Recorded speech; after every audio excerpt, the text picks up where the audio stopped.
In this video, let's first understand what is decarbonization. The term decarbonization refers to the reducing carbon intensity. This goal can be achieved by lowering the total amount of greenhouse gases emission, which is mainly produced by burning of various fossil fuels. Decarbonization deals in decreased usage of fossil fuels. Therefore, finding the alternative for energy source can be from wind power, solar power, and biomass. Decreasing carbon intensity in the power and transport sectors will allow for net zero emission. Before we move on, let's find out what is the meaning for net zero emission. Net zero, or otherwise called carbon neutrality, means a balance between the total amount of Earth's warming greenhouse gases emission produced and the total amount of greenhouse gases eliminated from the atmosphere to tackle the climatic conditions. The examples of greenhouse gases are carbon dioxide, nitrous oxide, and methane. Our life on Earth needs an increasing amount of energies to function. Global demand on energy will be increased by about 25 to 30% by 2040. Our economy is vastly dependent on energy generated from coal and oil. That would mean more CO2 is released into the atmosphere. Therefore, there will be a change in climatic conditions for bad. But decarbonizing our planet suggests a different world by 2050, the planet that is more efficient and sustainable and driven by clean energy such as green hydrogen. But how is green hydrogen prepared and what are the problems associated with its production? Let's find out. The one among the very few essential ways to meet decarbonization goals set by various governments is green hydrogen. So what is green hydrogen? Green hydrogen is hydrogen produced by splitting water, that is H2O, into hydrogen and water separately by using a renewable electricity. This is a very different pathway compared to the preparation of grey or blue hydrogen. When the electricity is obtained from renewable sources, we will call it as green hydrogen. In this case, energy is produced without emitting any carbon dioxide into the atmosphere. Let's assume this rough setup as electrolyzer. Electrolyzer is an apparatus that produces hydrogen through a chemical process capable of separating the hydrogen and oxygen molecules, of which water is composed using electricity. You can define electrolysis as a process where electricity is used to make a chemical change happen that wouldn't happen otherwise. There are some basics to be remembered during this entire explanation. A battery is taken and attached to the electrolyzer, which has positive side and negative side. Negative side is attached to an electrolyte termed as cathode. A negative charged particle called electron flows into it. The other electrode is connected to the positive side of the battery. It is called anode. It is also called an oxidation site, and O2 gas is liberated at this point. Now let's discuss some important points about electrolysis. When electricity is passed into the water in the presence of electrolyte, the water gets splits into hydrogen ion and OH minus ion. These OH minus ions are positively charged. They tend to get attracted towards cathode because cathode is a negative charged region. Since opposite charges attract, all the H plus ions gather together at the cathode region. The same thing gonna happen with anode region, but anode is a negatively charged region. Therefore, OH minus ions get closer to the anode region. Now let's find out why H plus ions and OH minus ions are converting into gases. If you see at cathode region, it is connected to negatively charged battery, right? So electrons continuously flows through it. So when hydrogen ions stay closer to the cathode, it grabs electrons from cathode and become neutral. These neutral hydrogens are liberated outside as gaseous form. When you see at OH minus ions, it donates its electron because anode grabs electrons from the water, so from the ions basically. So OH minus ions, it gives its negatively charged electron to anode and become neutral, and then it converts into gases later on. And we must discuss about electrolyte. Before the electricity is passed into the water, small amounts of electrolyte has to be added to the electrolyzer, because the electrolyte is necessary because pure water will not carry enough charge due to the lack of ions. And we should know that H2SO4, which is electrolyte, is not consumed in the water, so the ions formed here will be H plus and OH minus only. Let's see the same thing with the equations.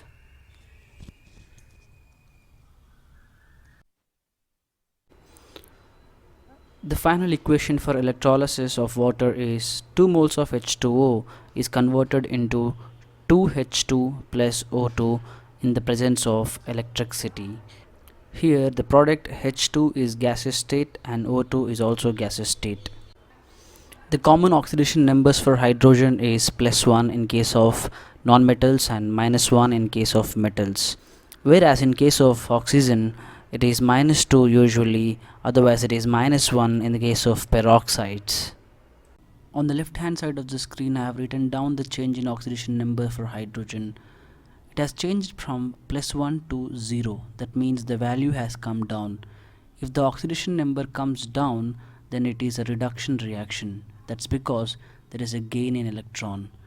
On the right hand side, you can see the oxidation changes for oxygen. It has changed from -2 to 0. That means the value has increased, positive. So we can say that there is a loss of electrons, and this reaction is oxidation reaction. Now let's discuss both the half reactions, oxidation and reduction. Now let's try to understand these reactions more clearly by writing reduction reaction and oxidation reaction separately. Firstly, let's understand what is reduction reaction.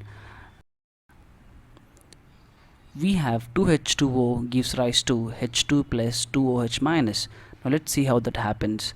On the reactant side, we have two water molecules. Each oxygen is attached with two hydrogens in one water molecule.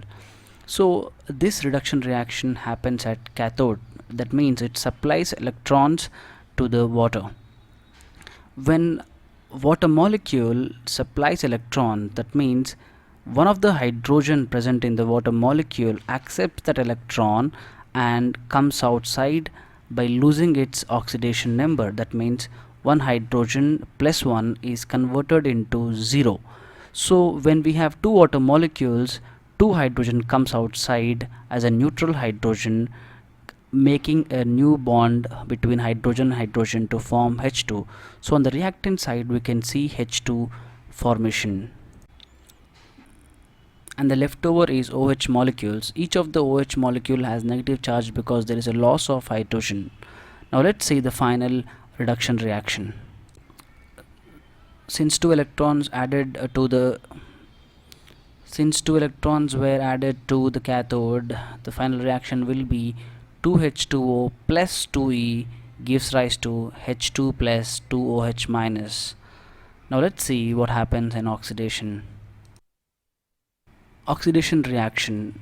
Again we are taking two water molecules and the oxidation number for oxygen is -2. Oxygen can lose 2 electrons here in oxidation reaction. So totally we can lose 4 electrons for 2 water molecules. So these electrons, the 4 electrons are going towards anode because anode accepts electrons, right? So let's see what happens when 2 water molecules loses 4 electrons from the oxygen. Now let's see the reaction. 2H2O plus there is a loss of 4 electrons, that means -4 electrons gives rise to O2 plus 4H plus. The final correct reaction will be 2H2O gives rise to O2 plus 4H plus.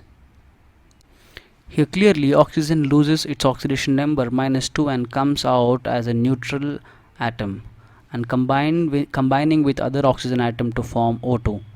Now these two are the off reactions of reduction and oxidation reactions, and now let's add these two reactions and see the final reaction. After writing the two half reaction together, we can see reduction half reaction is 2H2O plus 2E minus gives rise to H2 plus 2OH minus, and oxidation reaction will be 2H2O gives rise to O2 plus 4H plus 4E minus. We cannot add this to reaction as of now because there is a difference in the number of electrons present in it. Reduction reaction has 2 electrons and oxidation reaction has 4 electrons, so we have to simplify that first of all. So to simplify that, we'll multiply the reduction reaction with 2, and when you do that, you're gonna get 4H2O plus 4E minus gives rise to 2H2O plus 4OH minus. So now we can add these two reactions because both the reactions have 4E minus electrons, same number of electrons. Now once you add these two reactions, we are not going to do the simplification here, but the final answer is 6H2O gives rise to 2H2 plus 4H2O plus O2. Here the H2 and O2 formed are gaseous states, therefore gas is liberated.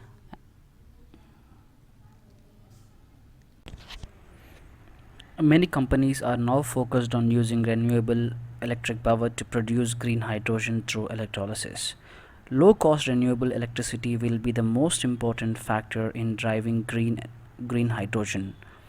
The electric power price is by far the biggest variable cost when breaking down capital versus operating expenses for electrolyzers. The production cost is high because scaling up of the electrolysis cells is very expensive. To convert our economy into green hydrogen based economy, there are several obstacles to overcome and several challenges to overcome, but many countries seems to be already ready for this challenge. We'll have to wait and see if it is green hydrogen or the electric energy that rules the generations to come. Thank you so much for watching this video. Your support will give me more strength to produce better videos. Please do like, share and subscribe, and don't forget to press the bell icon.